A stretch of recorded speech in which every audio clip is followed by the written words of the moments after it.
Praise the lord. ప్రభునామంలో వందనాలు తెలియజేస్తున్నాను. అందరి దగ్గరికి వెళ్ళాను, నా బాధలు చెప్పుకున్నాను. కొంతమంది అయితే మాకెందుకులే అన్నట్లుగా ఉన్నారు, కొంతమంది విని వినన్నట్లుగా ఉన్నారు, కొంతమంది మేము ఉన్నాం కదా అని చెప్పి విడిచిపెడుతున్నారు. ఇంతకీ నా బాధలను ఎవరు వింటారు? నా మాటలను ఎవరు దృష్టి ఉంచుతారు? ఇంతకీ నా మాటల పట్ల వారికి ఆసక్తి ఉందా?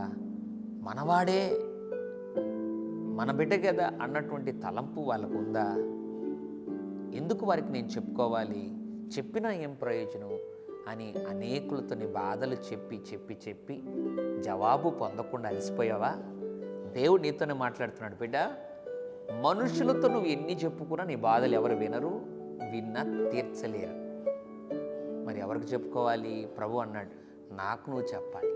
ఇర్మియా గ్రంథం 33వ అధ్యాయం 3వ వచనం, నాకు మొరపెట్టుము, నేను నీకు ఉత్తరం ఇచ్చేదని. ఎంత అద్భుతమైన మాట. బిడ్డ, నువ్వు నాకు మొరపెట్టు. నీ భర్త విషయం నాకు చెప్పు, నీ పిల్లల విషయం నాకు చెప్పు, నీ కష్టం గురించి నాకు చెప్పు, నీ అప్పుల గురించి నాకు చెప్పు, నీ వ్యాధిని గురించి నాకు చెప్పు.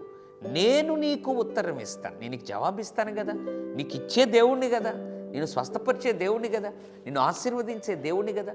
ఇంకా ఇంత గొప్ప దేవుడైన నన్ను ఉంచుకొని లోకాన్ని ఎందుకు ఆశ్రయిస్తావు?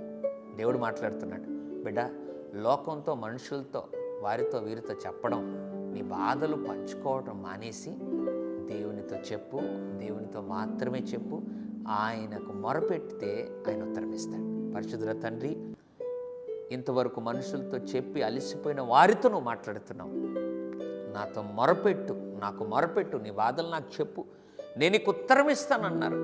ఎంతమంది అయితే ఉదయకాల సమయంలో అటువంటి తీర్మానం తీసుకొని ఇక మీదట మనుషులతో బాధలు చెప్పుకోకుండా దేవునితో మాత్రమే చెప్పాలి, మొరపెట్టాలని తీర్మానం తీసుకున్నారో ఆ బిడ్డల జీవితంలో గొప్ప కార్యం చేసి వారికి మంచి జవాబును, ఉత్తరమును ప్రసాదించమని యేసు నామములో ప్రార్థిస్తున్నాం తండ్రి.